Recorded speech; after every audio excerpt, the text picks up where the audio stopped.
Bismillahirrahmanirrahim. Assalamu alaikum students. Now we will discuss osmoregulation. Topic number 2, chapter 15, homeostasis. As we already discussed that this chapter is divided into 3 major sections. हमने जो ये chapter है book के अंदर जो divide किया गया इस चैप्टर को, ये 3 मेजर सेक्शंस में डिवाइड किया गया है.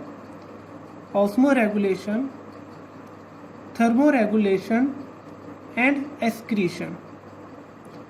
सो this is our first section, that is osmoregulation. Osmoregulation का जो हमने टॉपिक स्टडी करना है आज, that topic is water relations of cell. कि वाटर जो बैलेंस होता है, वाटर और साल्ट का जो बैलेंस है वो सेल लेवल पे कैसे मेंटेन होता है. बॉडी होम्योस्टेटिक फंक्शन और ऑस्मो रेगुलेशन सेल लेवल पे कैसे इसे मेंटेन करती है.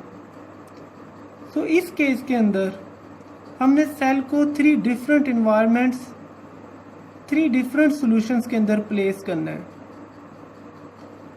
First environment is known as hypertonic, second is hypertonic, third is isotonic.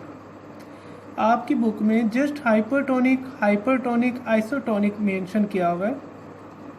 ये यहाँ पे ज़रूरी है समझना कि जो हाइपरटोनिक है वो सेल की इंटरनल इन्वायरमेंट नहीं है बल्कि सेल की एक्सटर्नल इन्वायरमेंट है.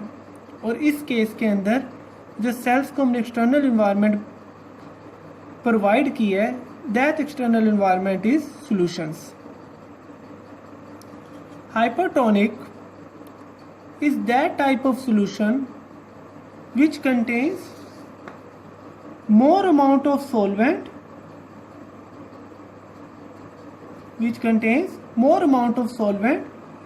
and less amount of solute. यहाँ पे solvent अंदर मैं लिख देता हूँ वाटर, और सोल्यूट की हेडिंग के अंदर मैं लिख देता हूं सॉल्ट्स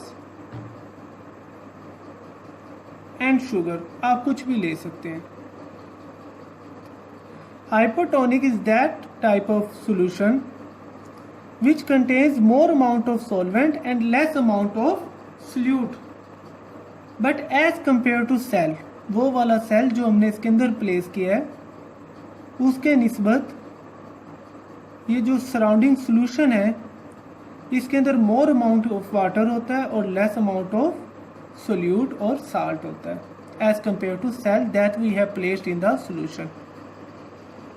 अब डिफियन का रूल क्या कहता है, या ऑस्मोसिस, चीज़ें हमेशा मूव कर जाती हैं from high concentration to lower concentration. चीज़ें हमेशा substance, water molecules, solute, solvents always move from higher concentration to lower concentration. If this beakers और if this solution contains high amount of water as compare to cell, then it will move inward. Water will move into the cell. जो water है वो किसके अंदर move करेगा, cell के अंदर, and cell will become turgid. और जो सेल है वो क्या हो जाएगा, टर्जिट हो जाएगा, टाइटन पोजीशन के अंदर आ जाएगा, फुली स्वॉलन हो जाएगा. Hypertonic is that type of solution which contains more amount of water and less amount of solute as compared to cell that we have placed in the solution.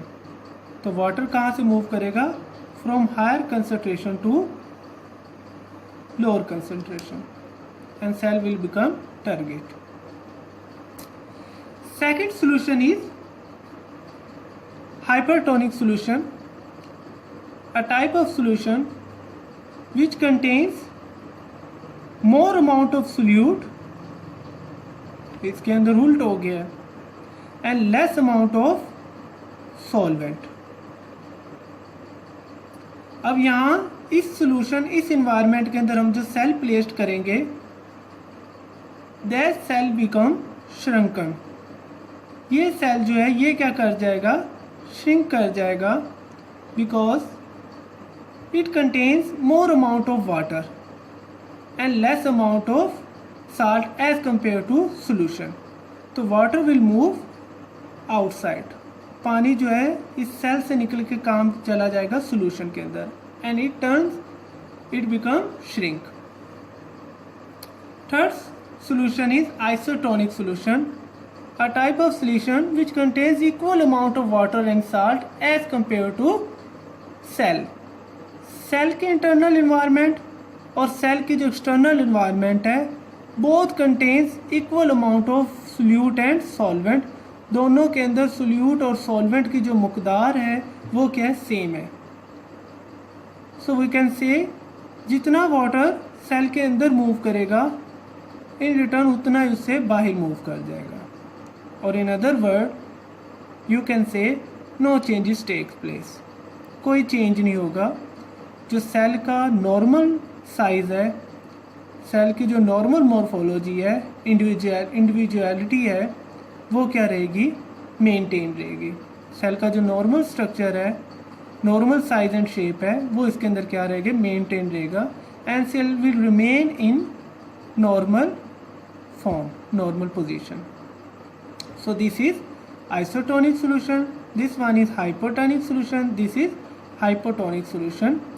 इसके अंदर ज़्यादातर जो exams में पूछा जाता है वो इनके दरमियान में डिफरेंस पूछा जाता है. Differentiate between hypertonic and hypertonic, differentiate between hypertonic and isotonic solution. So this is all about today's lecture.